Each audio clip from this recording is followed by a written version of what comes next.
reiterate, so I'm going to ask you a question. Take your time in answering it. And the answer is also appropriate to say, I don't want to answer that question. Okay. Can you tell me about Jason? Jason was born a very thin, wiry child. Actually had kind of a difficult delivery. And he struggled with his athleticism and his lack of muscular size. So at a very young age, with both Adam and Jason, we started lifting weights. I think Adam was about 8, Jason maybe 6. We started with light weights. They loved to hike, so we would hike in the hills. We would introduce them to hunting. And from the first obstacle I saw in the field with Jason, he would not quit. Neither with his brother, but his brother was bigger and stronger. Didn't matter. Jason persevered.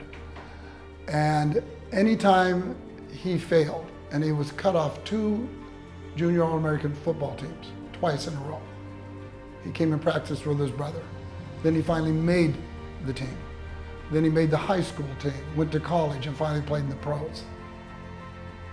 He simply was an individual that could not accept failure, and quitting was just not an option. That dominates my thoughts about Jason. And he is someone that I think, when we took on the concept of changing hunting gear, and this may go beyond what that question asked, but I want to share this with you. 40 years ago, I almost lost my hunting partner to hypothermia. We were hunting elk, he wouldn't put on his rain gear, he was in a different canyon, he got soaked. I found him unconscious against the tree. I was with another individual, it's all we could do to get him on his feet, walk him out, and he almost died.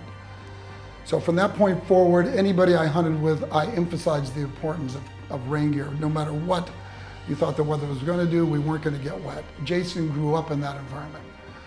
It was a frustration that cut into us every hunting season. Hunting was best when it was wet, and we could not get wet, and nothing we wore really was adequate. So deep in the Idaho mountains, sitting on a hillside one night, hunting elk, we had the discussion about why not have clothing that works.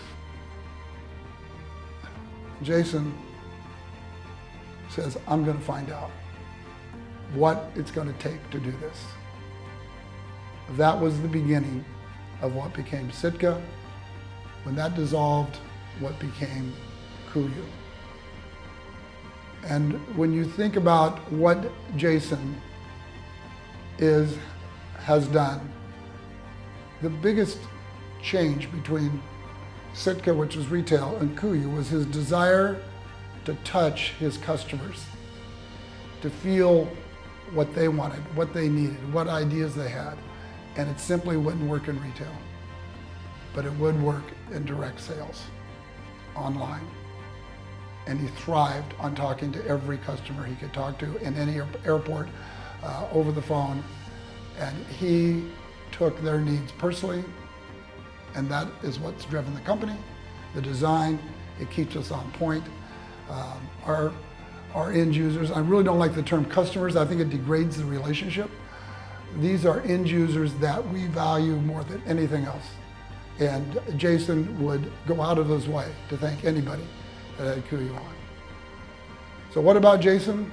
Hard worker, always did it right, played the game, football hard, worked hard, hunted hard, and kept his promises to his family and to the end users that wear his products today.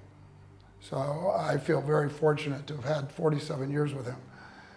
It's rare that a child becomes a role model, but Jason did for me.